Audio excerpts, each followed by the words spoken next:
Saint کی تشکیل کے موقع پر جماعت اسلامی کے سینیٹر مشتاق احمد خان صاحب نے باقی تمام سینیٹروں کی طرح ایک فارم پر کیا جس میں یہ تحریر تھا کہ وہ اپوزیشن بینچوں پر بیٹھیں گے اور اپوزیشن کی نمائندگی گیلانی صاحب کریں گے قائد حسب اختلاف کے طور پر۔ اگرچہ وہ اس فارم کے اندر نہ پرپوزل تھے، نہ سیکنڈر تھے، نہ ووٹر تھے، لیکن اس پر بھی سوشل میڈیا میں مختلف الخیال لوگوں نے اپنی اپنی رائے اور تبصروں کا اظہار کیا۔ ہم ان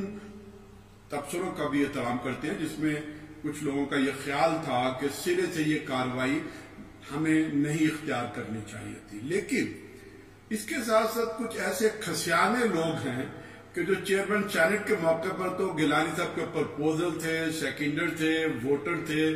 انہوں نے اپنی ناکام حسرتوں کا غلبہ جماعت اسلامی پر ڈالنے کی کوشش کی ہے۔ میں ایسے لوگوں کو تسلی دینا چاہتا ہوں کہ یہ اتحاد انہیں مبارک رہے، ہم ان کی جگہ نہیں لینا چاہتے۔ پیپلز پارٹی کی گود آصف اقبال کو مبارک رہنی چاہیے، لیکن ہم یہاں پر واضح کرنا چاہتے ہیں کہ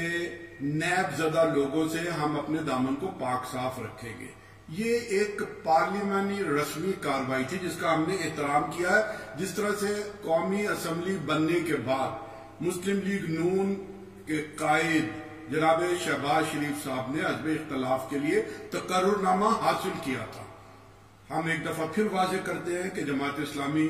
اپنے پرچم اور اپنے نام اور اپنی شناخت کے ساتھ اپنی جدوجہد جاری رکھے۔